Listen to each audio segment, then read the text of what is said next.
Bit of an issue here with my lower thirds thing here. There it is. All right, so hey everybody, Will Roberts here, and of course, normally Film Festival Live, but today I wanted to kind of do a little segment about kind of what's happened in the industry in New Mexico. I've been getting a lot of calls and a lot of messages from people saying, "Could you please explain this?" So, to be quite honest with you, I can't think of anybody better to explain this with me than my good friend Joey Dillion. I've known Joey for, gee whiz, I don't know how long now, a long time. And Joey is a prop master. I'm going to say this and you tell me and correct me if I'm wrong. Joey is a union prop master and an armorer. Would that be a good? I've been an assistant prop master and property assistant, but armorer. Not quite a prop master yet, Okay. but close enough. Great. So the reason why I kind of wanted to have you on is because I know you are probably getting a lot of people reaching out to you. I am. I've had ET and different channels around the world saying, "Hey, what the hell happened?" And the other reason I want to do this, and the main reason, is there's a lot of misconception when people say prop gun. When they say prop gun, and I mean, clarify this for us because you work in that part of it more than I do. I did armor something in Brazil, which, by the way, they have absolutely no guidelines for there. And so I brought our American guidelines to them. But I want to clarify when we talk about prop gun, I'm thinking about the old days when you and I are doing cowboy events around the world, and we're talking about the Keymars or the guns that were plugged in the barrel and would shoot out 38s or something. They were just blanks and basically would make a noise. Wouldn't that be a prop gun? Because although this might be a prop on someone's sidearm and they may use it in a shot, clarify this for us. Yeah, I think a lot of times when you say prop, you do mean fake, but in this industry, we do refer the real guns as props as well because for what they are, they're props. Actors handle them. Not half the time they're not even shooting them, but they're just there as a prop, and they don't look great unless they're real. On rare occasions, they look good as fakes, but if you're up close with the camera or if they have to fire, generally they're real because the fakes just don't look good enough. So we still could call it a prop gun, and sometimes we do because that does sort of take the edge off of saying it's a real gun. I mean, yeah, it's real, but it's a prop in this regard where it's not something designed to hurt anybody unless it's used improperly. Right. Let's clarify. I'd like to, if it's possible, I know you kind of have a time constraint.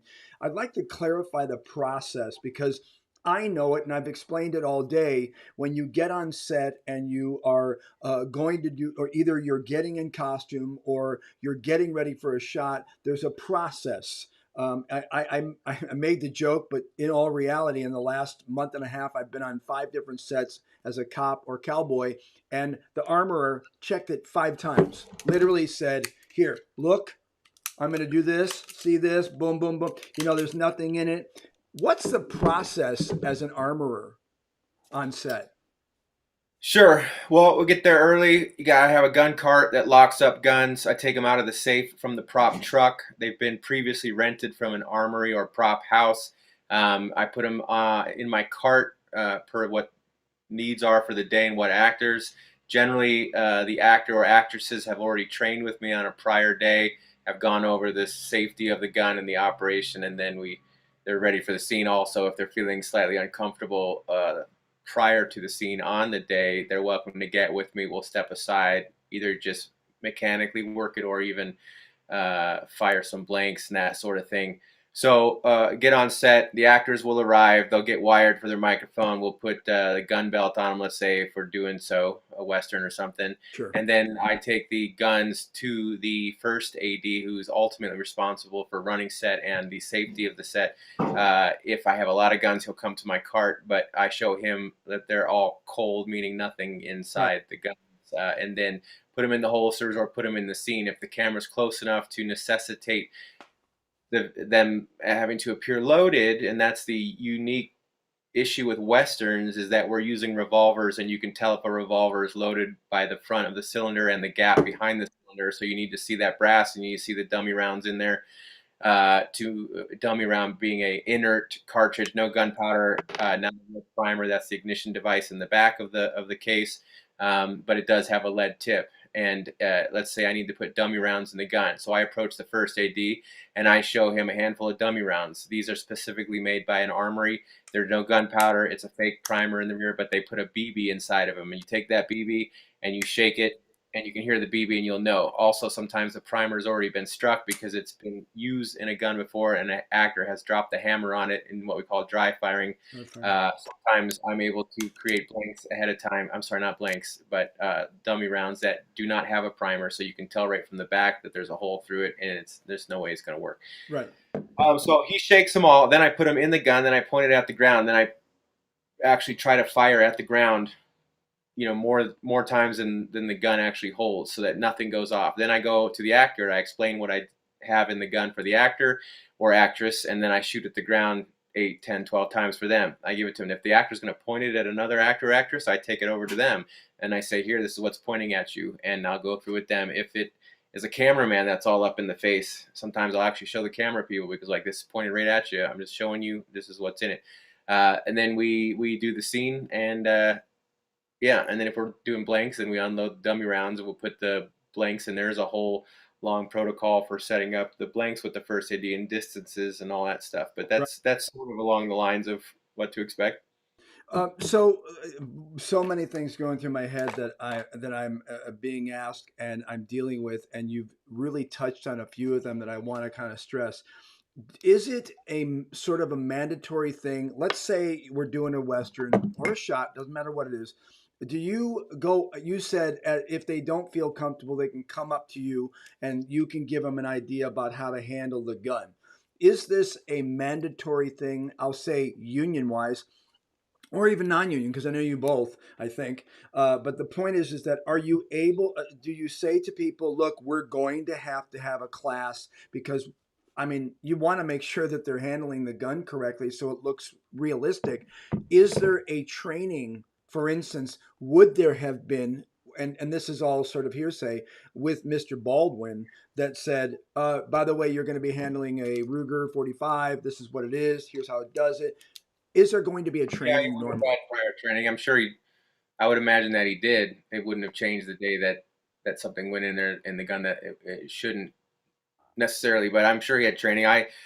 Depending on the level of use of the firearm by the actor, dictates how much training they get. If it's just a very generic, easy thing, and they seem capable, they might only get one day, one afternoon with me. Right. Other times, and westerns, I may go out a month before production, and they'll cowboy camp and ride horses and do the gun training all the time, especially if they have to learn tricks and stuff. But to look natural, definitely doing some training, and I do encourage them to always ask questions. There's no stupid question. I explain how a gun mechanically works, because I think that's important to understanding how to be safe with it. When they're cocked, and when they're not, especially single actions versus semi-autos and all that stuff. But would have had training and stuff, but we got to follow the protocols with dummy rounds, especially because of what may have occurred. And also on a Western, you've got everybody walking around with a gun belt, 15 to 25 bullets on it, cartridges, all dummies, of course, but you got to be sure. Now, this doesn't have anything to do with that particular film. There you go. But I mean, I have armored a low budget film before where we hired reenactors to show up, which is usually great because they bring great costumes and weapons. But you got to clear them all. And one guy showed up with real ammo all around his belt, so I had to send his stuff back to his car. But if you get somebody like that slips by and then sits on a boardwalk in front of a building, and when he pushes a bullet up out of his loop, and then he walks down the street and it finally falls, and then someone picks it up and could theoretically hand it to somebody and say, "Oh, this fell out of your kit," and then, "Oh, it's a dummy round," and then you don't shake it for the BB and you don't test it. I mean, that's the worst case scenario, and I'm not saying that's what happened here. I'm just saying because some people are so used to working on modern films and not westerns that they don't understand how a live round maybe could get to a western set. You're also dealing with a lot of people on westerns that are just really big Western enthusiasts. So they do go out and avidly shoot live ammo. They do have gun belts full of ammo. They do have ammo in their guns, sometimes possibly for home protection, and that needs to stay at home. But if you working long hours and you're stressed and you're rushed, and that brings me to another point on a set. I've worked with a lot of great first ADs, but the first AD is always in your ear with your radio, coordinating, pushing to get all the shots in for the day, and so you're rushed. And one of the biggest things you need to get to at a point in this industry is to not get stressed, Right. Not not rushed. let the pressure move you past being safe. That can all wait. Just take the earpiece out if you need to, because you don't rush guns. No. And so if you rush, you start cutting corners. I didn't show them that it was unloaded, blah blah blah. And so again, I don't know what happened out there, but I should also state before I run out of time how upset I am. And it's a small industry, and Mm-hmm. it's tragic. And I do believe, with the perfect storm of mistakes, a lot of us are capable of a lot more worse things than we think we are. And it's horrible. And I don't know, what all went down to lead up to what led up to it. There's a lot of speculation, a lot of articles coming out. Yeah, there is So, a just to let you know, there is an article that talks about the place in New Mexico and how they have kind of a basic sort of a shady background in the sense that they had an incident with a gun literally days before, misfiring, and I always get kind of weary about that. What was it, a rim fire? I mean, I don't understand when they, a well, misfire. I will admit that handling blanks your whole life in a Western specifically, and you and I know better than most because we have done so many live shows prior to us getting heavily involved with film, that you're loading a lot of blanks yourself. And with the Western guns, not necessarily the Ruger you're holding up there, but the other ones, you got to put it in a half cock position to open this, to move the cylinder and load each one, and then you're bringing the hammer back and then down. And then if you slip with the hammer, yeah, so you got to point it in a safe way. And I used to do the gunfights at theme parks, and Yeah, in the backstage, sooner or later, someone lets a blank go at the wrong time. yeah, Now, a blank almost all the time will not kill you. If you put it point blank to your temple, you might die. yeah, But most blank accidents scare you, could yeah. burn you, hurt your eyes, maybe blind you if it's close enough. But blanks really And are. really, by the way, and really piss off a lot of people around you. I Yeah. remember a story about you and I in a restaurant, and I don't know why I had a full load in, but we were walking around, and I think it might have even been Roadhouse or something in Vegas, and I literally just, for some reason, pulled back the hammer, and it was like the guy next to me was like, "What the?" He was like really unhappy. I don't know if you remember that. We had a mechanical bull there too, It's but coming back to me now.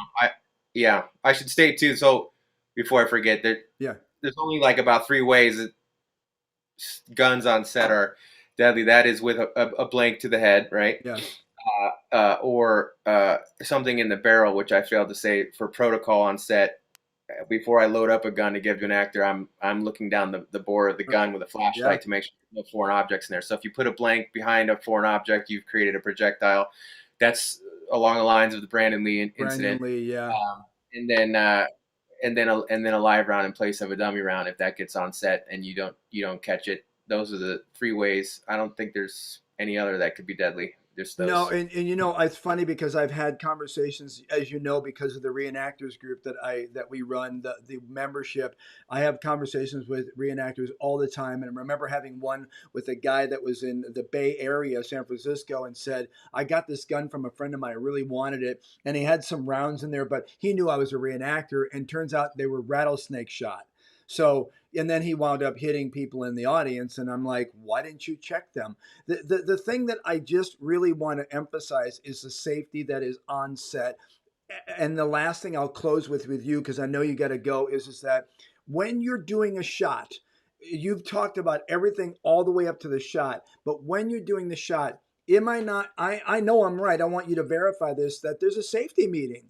By the way, everybody, and this isn't a safety meeting that some people get to attend. It's literally a safety meeting that everybody stands there and you go, "Oh, by the way, we're using this. This is what we're doing. This is what the scene," and so on and so on. Am I correct? Yeah, most of the time, the first AD will call a safety meeting at the beginning of the day to discuss everything.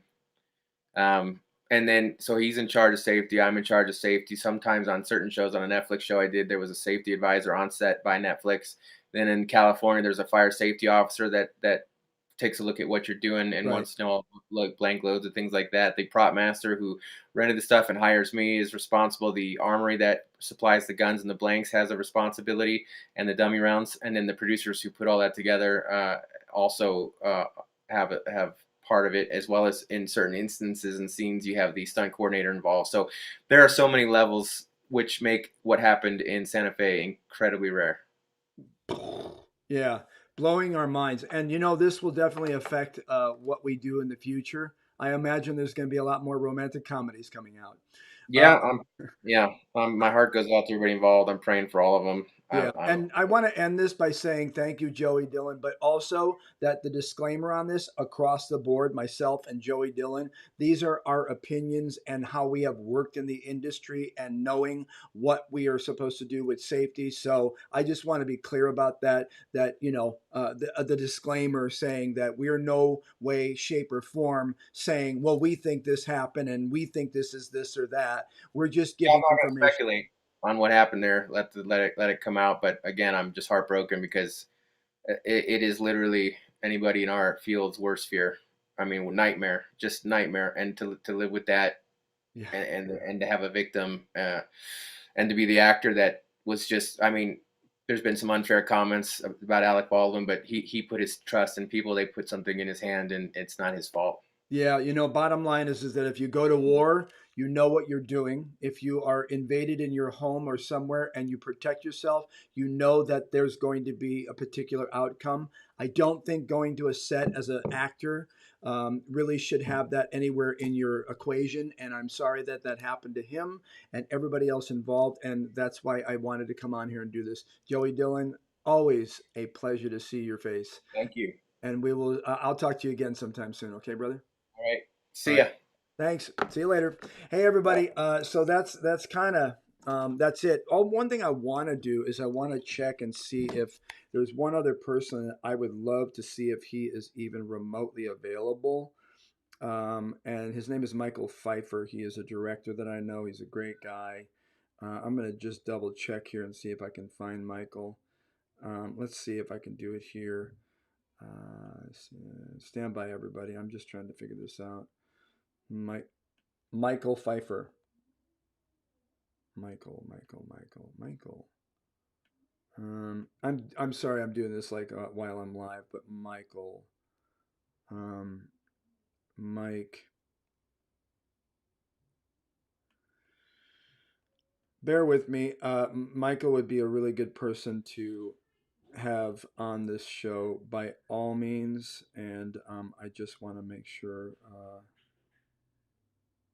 Yeah, but maybe tomorrow. Let's see, Michael. I don't think I'm going to be able to find him, but I'm going to try on Facebook here. Bear with me. I'm doing this because I think that he would be a tremendous asset to this conversation. So if you're watching this, then, you know, go do something else. Hold on and come back here. Hey, Michael, are you around? Um, I'm doing a live stream right now. I just got done having Joey Dillon on talking about this, and I'm wondering if you're anywhere near that I might be able to bring you into the studio to talk about this subject at all. I know I have his number here somewhere. Let's see what we got. Um, Bear with me. I don't want to lose this, so let's see if I can do this. 818. Stand by, everybody. I do think this is a really good, again, a really good idea to have Michael. Let's see if he's around. I don't think I have his number here. Let's try this. iPhone 13. We had a conversation about this. Here we go.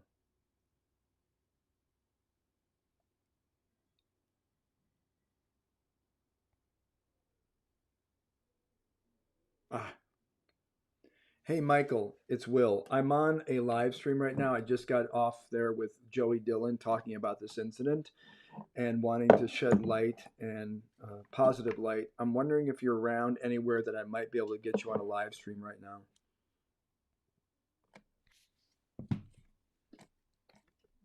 Let's see. While I'm doing this, everybody, I'm going to try to bring you into, let's see if I can find my Facebook.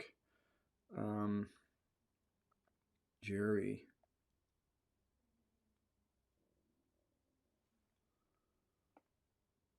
Thank you, Jerry, for that. And absolutely spot on. Um, let's see. I'm trying to figure out, let's see, the groups. I know this is riveting right now, but please bear with me. I'm trying to give everybody some good information here.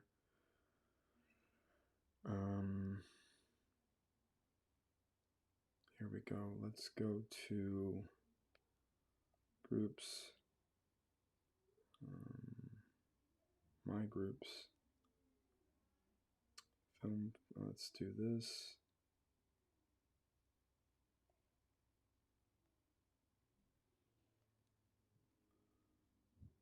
Film Festival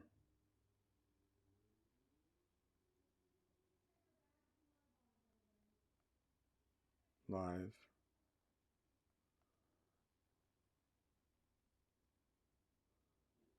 There it is.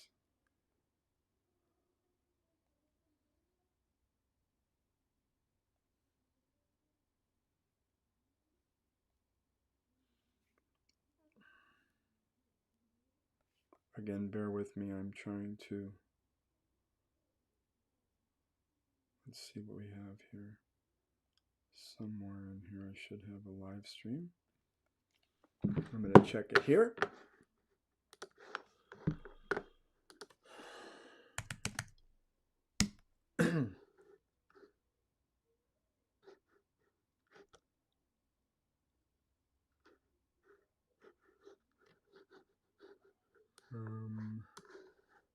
Groups Film Festival Live,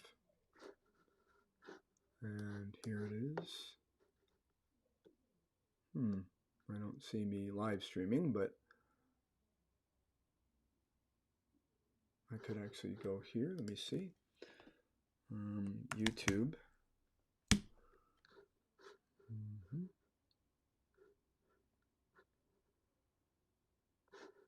Oh, here we are live now.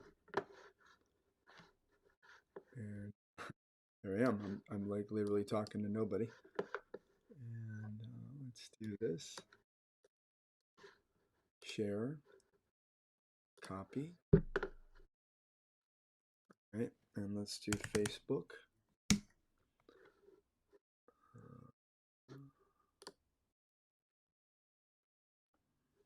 All right. Let's go to my page.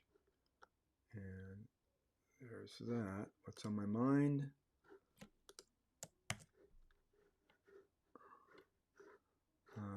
Let's see. Oh, shoot. I think I just posted it.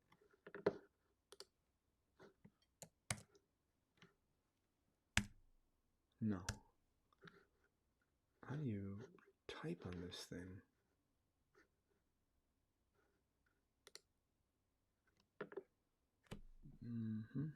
No, I'm not getting an answer from him. It's posting. There it is. Can I edit this? This is live stream with Joey Dillon.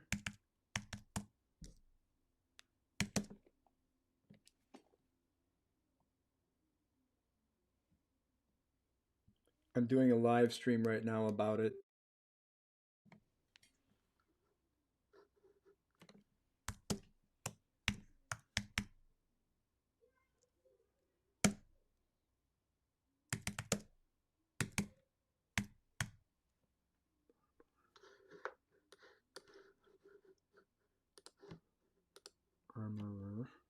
I'm going to spell that wrong.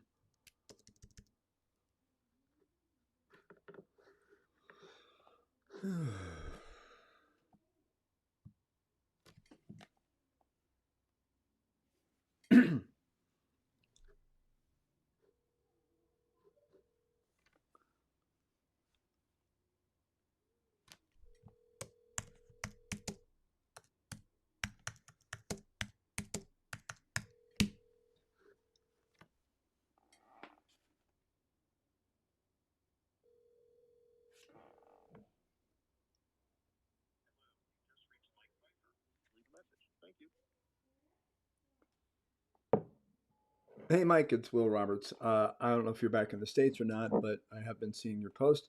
I'm actually doing a live stream with Joey Dillon, and we just talked about this incident. I'm wondering if you're around and you can maybe do a little drop in. Let me know. I text you.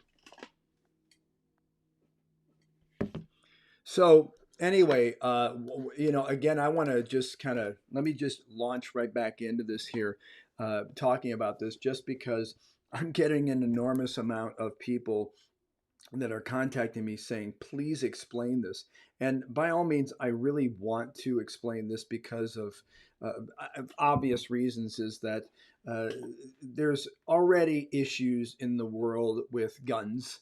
And there's already, people that between the gun folks having an issue with the people who aren't gun folks and the not gun folks having an issue with the gun folks.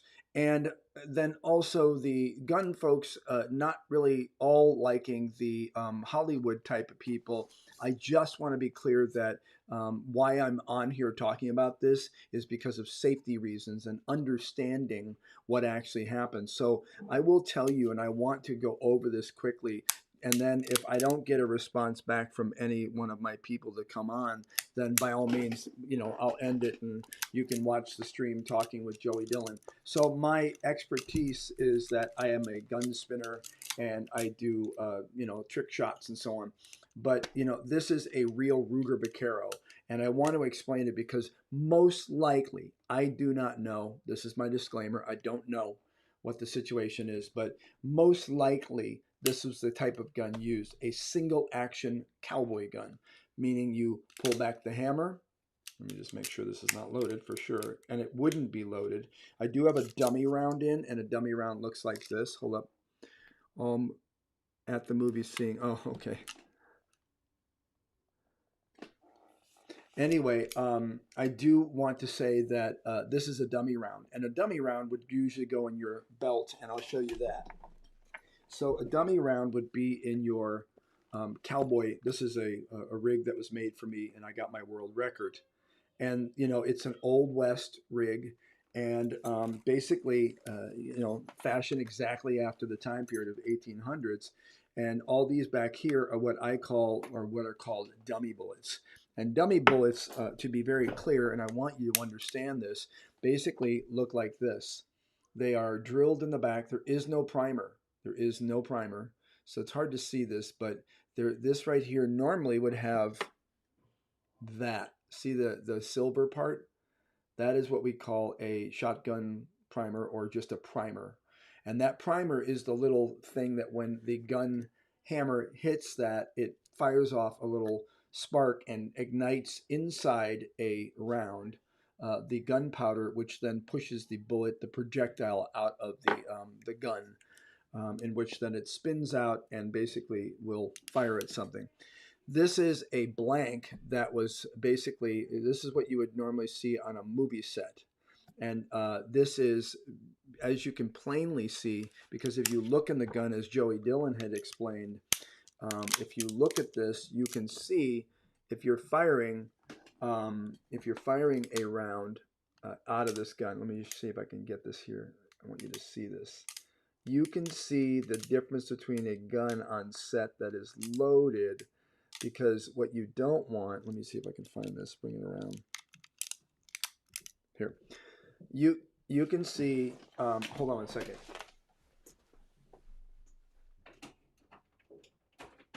I need a couple minutes.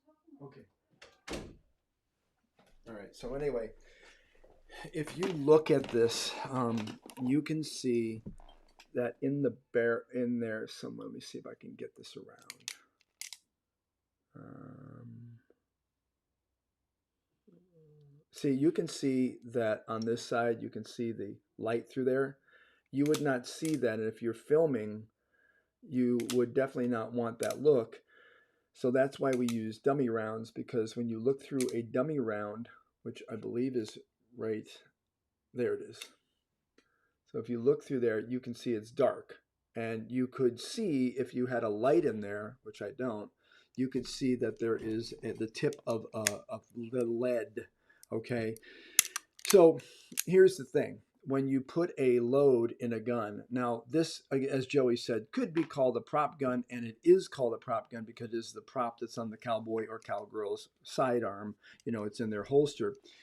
And then these are used, these other bullets, or dummy bullets, are used basically to look good in the back of a holster, because you don't want to walk around with these in it, because people will be like, what, that doesn't, there's no bullet in that.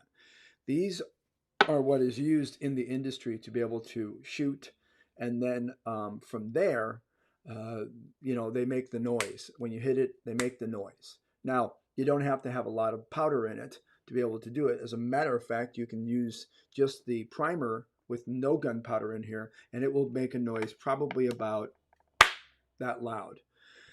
But in this day and age with CGI, and I worked on this film for 46 days, and I've worked other films and done sort of armoring for them. I did in Brazil. It didn't matter. We did one round once with a very loud full load of these, and the rest of the film, we just did this. Wait, I'm going to double check the gun.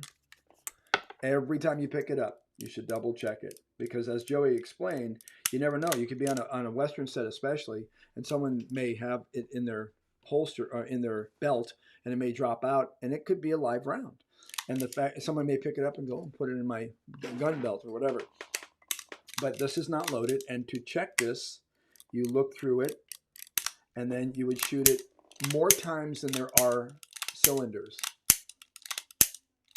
So 6 shots, I shoot it 7 or 8 times.